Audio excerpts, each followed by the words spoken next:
RCF. Ciel Bleu est une association spécialisée dans la prévention santé auprès des personnes fragilisées par l'âge, un handicap ou une maladie chronique. Ciel Bleu vous propose sa chronique hebdomadaire de sensibilisation aux bienfaits de la pratique régulière d'une activité physique adaptée. Bonjour Baptiste. Bonjour Olivier.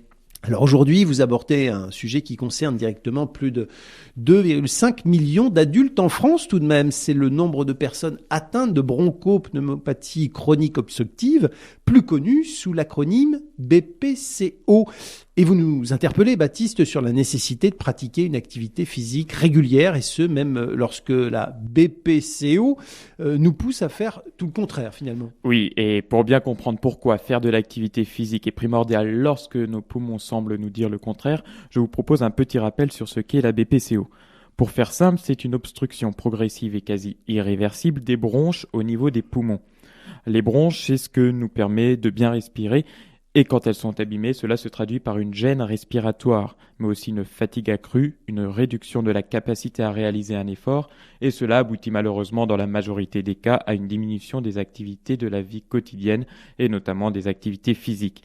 Alors du fait de la maladie, vous allez vous sentir vite fatigué lors d'un effort, donc vous réduisez vos activités physiques, et la fatigue se fera encore plus ressentir lors du prochain effort. C'est ce que l'on appelle la spirale du déconditionnement. Et il est souvent difficile de la casser lorsque l'on est pris dedans. Mais alors, quelles sont les causes de cette maladie, Baptiste ? Eh bien, il y a deux principales causes à la BPCO, Olivier. Sans surprise, si vous êtes fumeur, vous augmentez votre risque de développer cette maladie. Pour info, les fumeurs correspondent à 80% des personnes ayant une BPCO.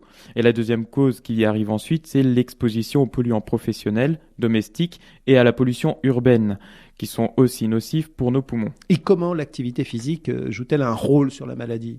Eh bien, il a été montré que la perte de l'aptitude physique des personnes atteintes de BPCO est en partie due à une baisse des capacités des fonctions respiratoires. Jusque-là, vous me suivez. Tout semble logique. Je dis en partie car le déconditionnement ne s'explique pas uniquement par le fait que nos poumons soient en mauvais état, mais aussi par le comportement sédentaire que provoque la BPCO. En d'autres termes, si vous êtes atteint de BPCO, vous aurez des difficultés à produire un effort du fait de la maladie elle-même, mais vos difficultés seront aggravées si vous restez assis toute la journée. Alors, être actif au quotidien et pratiquer une activité physique régulière est donc primordial pour limiter le déconditionnement physique. Quelles sont alors les activités ou les types d'exercices qui sont conseillés ? Deux types d'exercices, l'endurance et le renforcement musculaire. Les activités d'endurance, parce qu'en faisant fonctionner vos muscles sur une certaine durée, au moins 10 minutes d'affilée, vous habituez votre corps à fournir et à maintenir un effort sur le long terme et vous optimisez vos capacités respiratoires et musculaires. C'est le cas lorsque vous faites de la marche ou du vélo.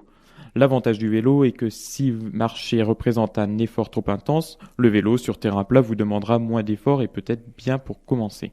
Et puis les exercices de renforcement musculaire, surtout au niveau des jambes, vous permettront de lutter contre la diminution de vos muscles et de regagner en force pour mieux réaliser vos activités de la vie quotidienne.